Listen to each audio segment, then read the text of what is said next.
Hello दोस्तों, मैं आशीष मेहता आपका स्वागत करता हूं आई क्वांटा के यूट्यूब चैनल पे। आज ये बताते हुए मेरे को बहुत खुशी हो रही है कि हम आई क्वांटा की तरफ से एक नया चैनल स्टार्ट कर रहे हैं जिसके अंदर हम आपको बैंकिंग, एसएससी, गवर्नमेंट जॉब के जितने भी एग्जाम्स हैं उन सब की प्रिपरेशन कराने वाले हैं। और आज मैं इस वीडियो के साथ स्टार्ट कर रहा हूँ। बहुत सारे स्टूडेंट्स में ये कन्फ्यूज़न रहती है कि बैंक के एग्ज़ाम्स देने चाहिए, एसएससी के एग्जाम्स देने चाहिए, किसकी प्रिपरेशन करनी चाहिए, बैंकिंग की साइड जाना चाहिए, एसएससी की साइड जाना चाहिए, कौन सा ज़्यादा इजी एग्जाम है, कौन सा टफ एग्जाम है, किस में जल्दी आपको जॉब मिल जाएगी, किस में लेट जॉब मिलेगी, किसकी जॉब ज़्यादा अच्छी है, किसकी जॉब कम अच्छी है, किसकी सैलरी ज़्यादा है, किसकी कम सैलरी है। ये सब चीज़ें हम सब सोचते हैं जब हम स्टार्ट कर रहे होते हैं, जब हम प्लान कर रहे होते हैं कि हमारे को गवर्नमेंट जॉब्स की तैयारी करनी है। और भी बहुत सारे एग्जाम्स है गवर्नमेंट जॉब के, जैसे कि यूपीएससी का एग्जाम हो गया, रेलवे का एग्जाम हो गया, या फिर आपका आरआरबी का एग्जाम हो गया, आपका आरबीआई का एग्जाम हो गया। तो बहुत सारे एग्जाम्स है, लेकिन सबसे ज़्यादा स्टूडेंट्स जो हैं इन्हीं दो तरफ जाना पसंद करते हैं, एक एसएससी सीजीएल की तरफ और एक बैंक पीओ की तरफ, या बैंक के एग्जाम की तरफ, चाहे वो बैंक पीओ का एग्जाम हो, चाहे वो क्लर्क का एग्जाम हो, कोई भी एग्जाम हो। तो आज हम इनके ऊपर डिस्कशन करेंगे। एसएससी के exams, not just SSC CGL, हम सारे एग्जाम्स को को डिस्कस करेंगे। मेनली फोकस रखेंगे सीजीएल के ऊपर। हम बैंक के भी एग्जाम्स के बारे में आपको बताएंगे, मेनली फोकस रखेंगे बैंक पीओ के ऊपर। तो चलिए शुरू करते हैं आज का ये topic, which is easy to crack. Which is easy to crack का मतलब ये नहीं है कि सिर्फ आपने एग्जाम के पॉइंट ऑफ व्यू से देखना है या फिर डिफिकल्टी लेवल ऑफ एग्जाम के पॉइंट ऑफ व्यू से देखना है। हम और भी बहुत सारी चीजें देखेंगे, जैसे कि एग्जाम, एक बार आपने नोटिफिकेशन आ गया, आपने एग्जाम भर दिया, उसके बाद कितना टाइम लगता है। जैसे आप सीजीएल की बात करें तो उसमें बहुत ज़्यादा टाइम लग जाता है एक एग्ज़ाम के नोटिफिकेशन आने के बाद आपको एक जगह पे जॉब मिलने में। लेकिन अगर बैंक पीओ की बात करें तो ये सारा का सारा प्रोसेस जो होता है आपका 7 से 8 महीने का प्रोसेस होता है। 7 से 8 महीने में आपके पास जॉब होती है जब से आपने अपना फॉर्म भरा है। तो चलिए शुरू करते हैं, हम अलग अलग चीज़ों के ऊपर डिस्कस करेंगे। सबसे पहले हम बात कर लेते हैं कि कौन कौन से आपके एग्जैक्टली एग्जाम्स होते हैं। बैंकिंग के कौन कौन से एग्जाम्स होते हैं, तो देखें बैंकिंग के हमारे पास कौन कौन से एग्जाम्स हैं। बैंकिंग के हमारे पास SBI PO, SBI clerk, IBPS PO, IBPS clerk, RRB PO, RRB clerk, RBI grade B, ये सारे के सारे एग्जाम्स आपके बैंकिंग के अंदर आते हैं।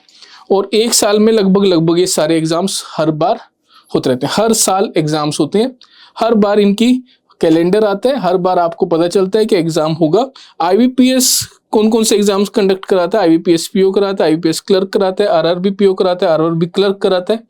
ये सब एग्जाम्स की नोटिफिकेशन आती है, कैलेंडर आता है, आप फॉर्म फिल कर देते हो। एसबीआई पीओ का कैलेंडर टाइप नहीं आता, लेकिन हाँ एसबीआई पीओ और एसबीआई क्लर्क साल में एक बार जरूर आता है। आपके पास वैकेंसीज होती हैं। एसबीआई क्लर्क लगभग 3000 से 5000 वैकेंसी देता है, एसबीआई पीओ लगभग 2000 के आसपास वैकेंसीज देते हैं, और हर साल ये वैकेंसीज आती हैं। बहुत सारे स्टूडेंट्स इसका एग्जाम देते हैं और जॉब लेके जाते हैं।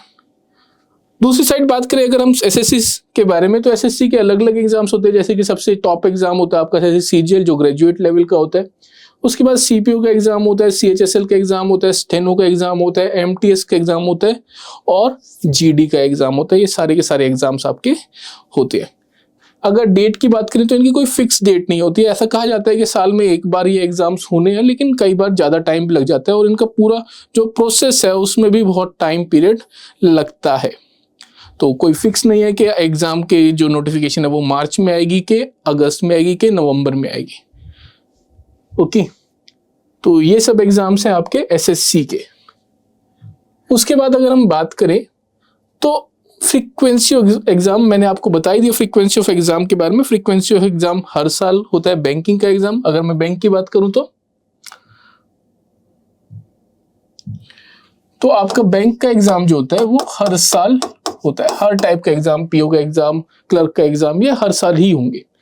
एसएससी की बात करें तो एसएससी का हमारा कोई फिक्स नहीं होता कि कब एग्जाम होगा, कब एग्जाम नहीं होगा, लेकिन हाँ आपको एक मिलता रहेगा सीक्वेंस वाइज कि भाई एग्जाम होना है, एग्जाम होना है। ठीक है, तो एग्जाम होता रहेगा। ऐसा नहीं है कि एग्जाम रुक जाएगा, कि 3-4 साल तक एग्जाम नहीं हुआ, ऐसा नहीं है। लेकिन आपको कोई क्लियर नहीं होगा कि कब नोटिफिकेशन आएगी। ओके, ये इस तरीके से चलता है। उसके बाद अगर हम नेक्स्ट बात करें तो बात करते हैं सैलरी के बारे में। तो किसकी सैलरी कितनी होती है, कौन से एग्जाम के आपको कितने पैसे मिलते हैं, हम यहाँ पे बात करेंगे मेनली बैंक पीओ के बारे में। ठीक है, तो सैलरी कितनी होती है एग्जैक्टली ये तो आपको बैंक एम्प्लॉयज ही बताएंगे, लेकिन मैं हाँ मोटा मोटा आइडिया दे सकता हूँ कि bank employ salary gets revised every 5 years with many allowances and perks.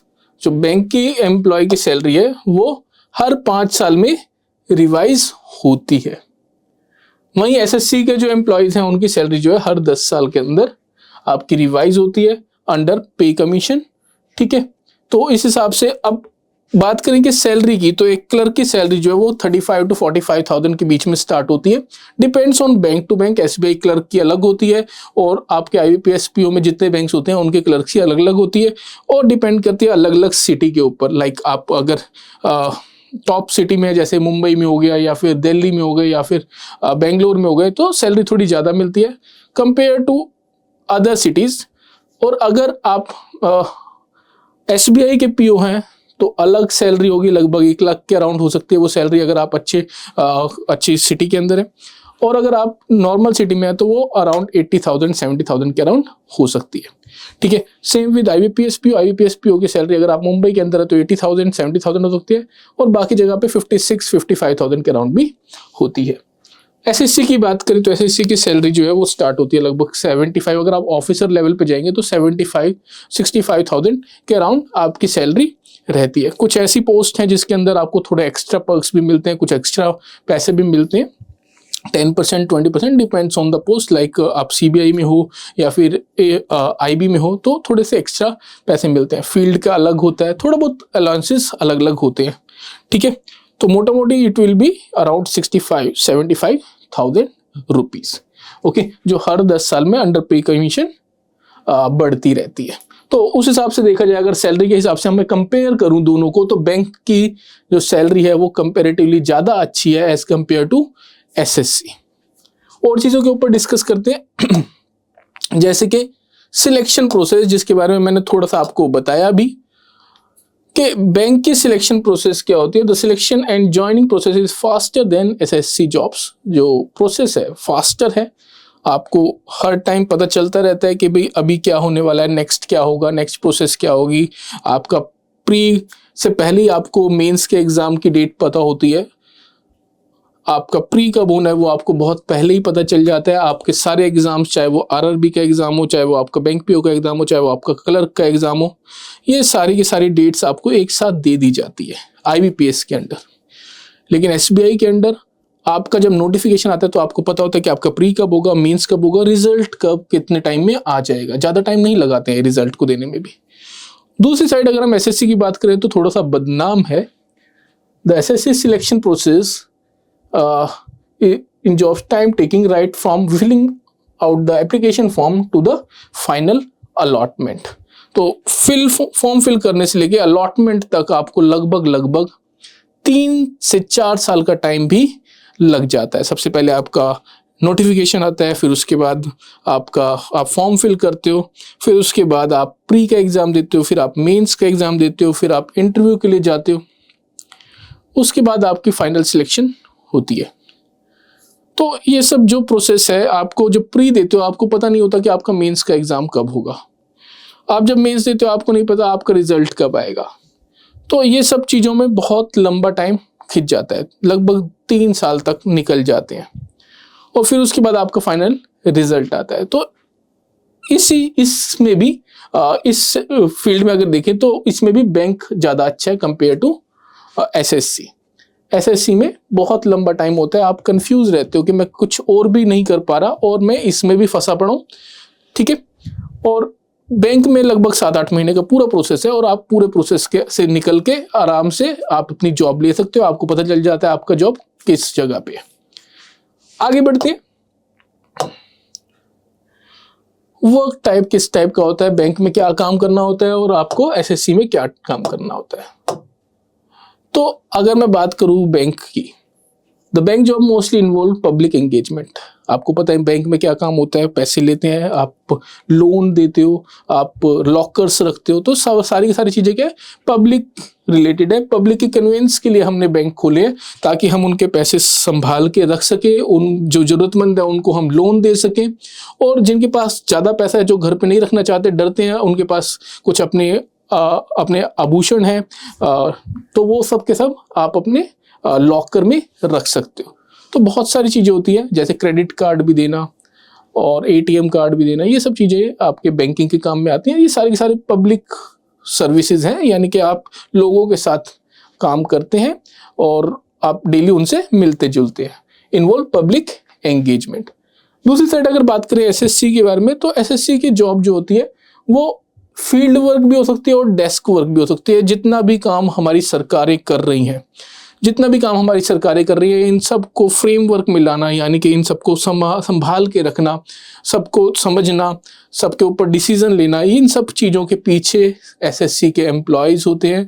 वो हर एक चीज़ को संभालते हैं, क्या क्या डिसीजन लिए गए, क्या क्या डिसीजन लेने हैं, क्या क्या चीज़ें हैं। तो हर चीज़, पहले क्या होता था, पहले, अब तो लैपटॉप आ गए, अब तो कंप्यूटर्स आ गए, पहले हर चीज़ें फाइल करी जाती थी, फाइल में रखी जाती थी। तो वो सब चीज़ें क्लरिकल वर्क में आती थी। डिसीजन लेने का काम, आगे बढ़ाने का काम, मैनेजर्स का काम, ये सब काम भी एसएससी के वर्कर्स ही करते थे। ऊपर के लोग जो होते थे, जो ऑफिसर्स लेवल होते थे, वो सब फील्ड का काम भी संभालते थे, लोगों से मिलते भी थे। अभी भी वही सब चीज़ें होती हैं। तो एसएससी की जॉब जो होती है, आपकी डेस्क वर्क भी होती है और आपकी फील्ड वर्क भी होती है। फील्ड वर्क में क्या आ जाता है, फील्ड वर्क में जैसे आईटी का, आपका आईटी में जा रहे हो, इनकम टैक्स में जा रहे हो, एक्साइज टैक्स में जा रहे हो, तो फिर आपका फील्ड का काम है।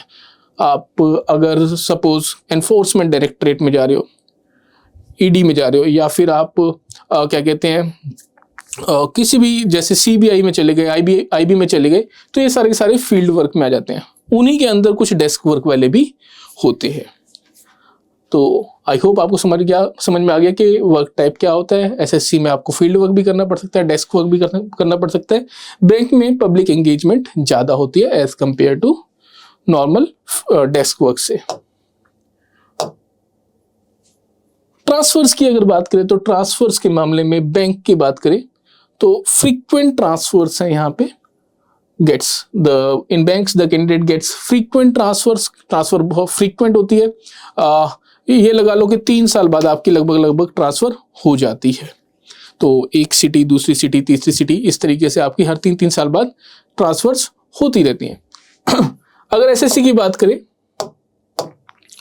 candidate gets transferred after completing a fixed period of time at a place with high chances of home state posting। अब यहाँ पे होम स्टेट पोस्टिंग की बात की, यहाँ पे एक तो ट्रांसफर जो होती है वो थोड़ी स्लो होती है, फिक्स पीरियड के बाद होती है, और उसके बाद आपके होम स्टेट मिलने के चांसेस भी ज़्यादा होते हैं।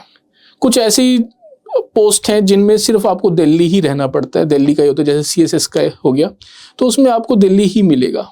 आप अगर एक्सटर्नल अफेयर मिनिस्ट्री में हैं तो आपको बड़ी सिटीज़ ही मिलेंगी, मोस्टली हर एक पोस्ट में बड़ी सिटीज़ ही मिलती हैं। तो मोस्टली आपके जो पोस्ट होती हैं वो दिल्ली के अंदर बेस्ड होती हैं, क्योंकि सारी की सारी मिनिस्ट्रीज जो हैं वो दिल्ली में रहती हैं। लेकिन हाँ, कुछ पोस्ट ऐसी हैं जिनमें आपको अलग अलग सिटीज़ भी मिल सकती हैं, लेकिन बहुत रेयर चांस होता है कि आपको लाइक विलेजेस मिल जाएं, बहुत रेयर, ऐसा मिनिमम केसेस में हम लगा सकते हैं। लेकिन बैंकिंग में आपका कंपल्सरी होता है कि आपको अपना पूरा टाइम पीरियड का कुछ टाइम जो है वो विलेजेस में लगाना पड़ता है। तो ट्रांसफर्स जो यहाँ पे है वो फ्रीक्वेंट होती हैं, जैसे आपकी प्रमोशन होगी तो फिर आपकी ट्रांसफ़र हो जाएगी यहाँ पे, लेकिन एक फिक्स टाइम पीरियड है, उसके बाद ही ट्रांसफ़र होती है। और ट्रांसफ़र के चांसेस कम होते हैं क्योंकि आपको दिल्ली में मोस्टली टाइम पे दिल्ली में ही रहना होता है। ओके, कुछ पोस्ट में। चलिए आगे बात करते हैं प्रमोशंस के बारे में। तो प्रमोशन के बारे में बात करें तो chances of getting promotion are higher in bank jobs. Again bank job में आपके चांसेस ऑफ प्रमोशन बहुत ज़्यादा होते हैं कंपेयर टू एसएससी। एसएससी में promotion rate is slower apart from a few post. तो कभी 7 साल में, कभी 6 साल में, कभी 5 साल में, इस तरीके से प्रमोशन होती है। बट यहाँ पे प्रमोशन के चांसेस बहुत ज़्यादा होते हैं, बहुत फ्रीक्वेंट प्रमोशंस हो जाती हैं। मतलब ऐसा भी नहीं है कि आपका 1 साल में 2 बार प्रमोशन हो जाएगी, नहीं, 3 साल में आपकी प्रमोशन हो जाती है लगभग। जब आपकी ट्रांसफर का टाइम आता है, प्रमोशन का टाइम आता है, 3-3 साल बाद आपकी प्रमोशन होती रहती है। तो इस मामले में भी अगर बात करें तो बैंकिंग के जो पलड़ा है वो भारी है एज कंपेयर टू एसएससी की अगर हम बात करें। उसके बाद सोशल रिस्पेक्ट की बात करते हैं। तो सोशल रिस्पेक्ट के मामले में ऑब्वियस सी बात है, दोनों ही लगभग मैं कहूंगा कि एक जैसे हैं। थोड़ा सा एसएससी का पलड़ा यहाँ पे भारी रहता है कि जैसे आप इनकम टैक्स में लगे हुए हैं, या फिर आप किसी सीबीआई में लगे हुए हैं, या फिर आप आईबी में लगे हुए हैं, और आप एनफोर्समेंट में लगे हुए हैं, तो इन सब जगह पे आपके पास एक वर्दी होती है, और एक वर्दी का रोब तो बिल्कुल अलग ही होता है। तो यस, सोशल रिस्पेक्ट में एसएससी के ऑफिसर्स में अगर आप आते हैं तो आपकी social respect compare to banking ज़्यादा है, पर बैंकिंग की भी कम नहीं है। बैंकिंग में जब आप मैनेजर हैं तो आप बैंक के मैनेजर हैं, बैंक को संभाल रहे हैं, तो ऑब्वियस सी बात है अगर आप किसी को बोलेंगे कि मैं बैंक में मैनेजर हूँ, एक सरकारी बैंक में मैनेजर हूँ, तो ऑब्वियस है आपको बहुत रिस्पेक्ट मिलती है उस चीज़ की भी।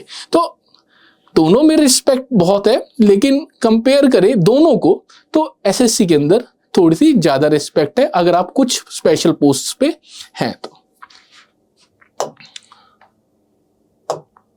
नेक्स्ट बात करते हैं सिलेबस के बारे में। तो सिलेबस के बारे में देखो, इस वीडियो से अच्छा है कि मैं एक और वीडियो बनाऊंगा आपके लिए जिसमें हम बात करेंगे सिलेबस के बारे में, बट थोड़ा सा मैं आइडिया आपको दे देता हूं कि किस तरीके का सिलेबस रहता है।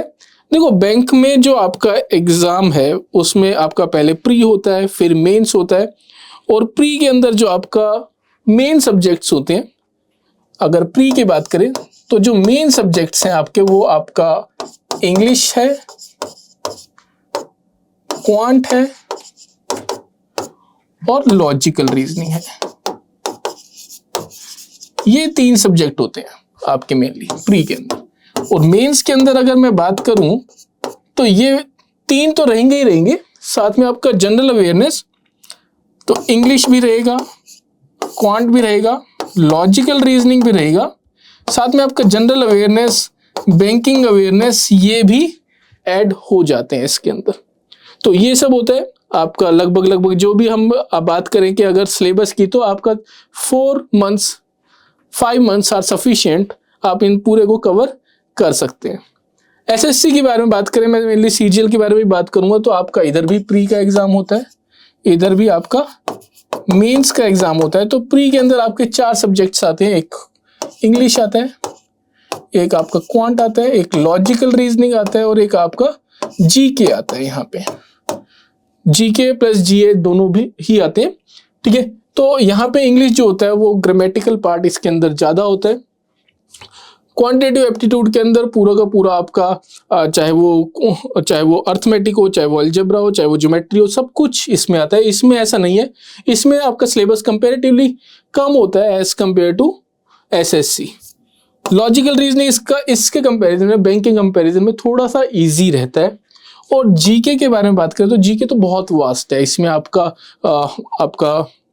क्या क्या आ जाता है इसके अंदर, आपका हिस्ट्री आ जाता है, ज्योग्राफी आ जाता है, पॉलिटी आ जाता है, इकोनॉमिक्स आ जाता है, सब कुछ कवर होता है, साइंस आ जाती है, सब कुछ कवर होता है इसके अंदर। साथ में जनरल अवेयरनेस के भी कुछ क्वेश्चंस ये ऐड करते हैं। तो इसका सिलेबस प्री क्लियर करने के लिए बहुत बड़ा सिलेबस है।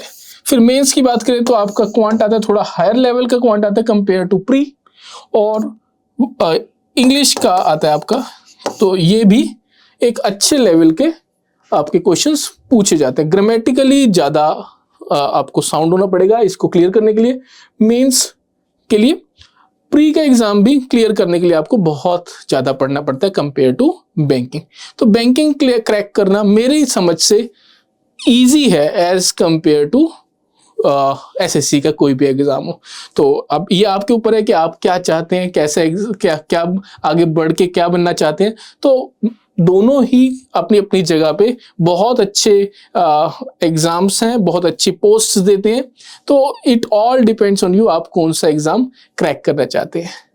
बाकी और वीडियोस में हम बात करेंगे और डिटेल में कि आप बैंक के एग्जाम को कैसे क्लियर कर सकते हैं, क्या क्या स्ट्रेटेजी होनी चाहिए आपकी, आप एसएससी के एग्जाम को कैसे क्रैक कर सकते हैं, quant, reasoning, general awareness, general banking इसमें नहीं आता, जनरल नॉलेज, इन सब की क्या क्या स्ट्रेटेजी हो सकती है, ये सब हम नेक्स्ट वीडियो में बात करेंगे और बहुत सारी वीडियोस में बात करेंगे।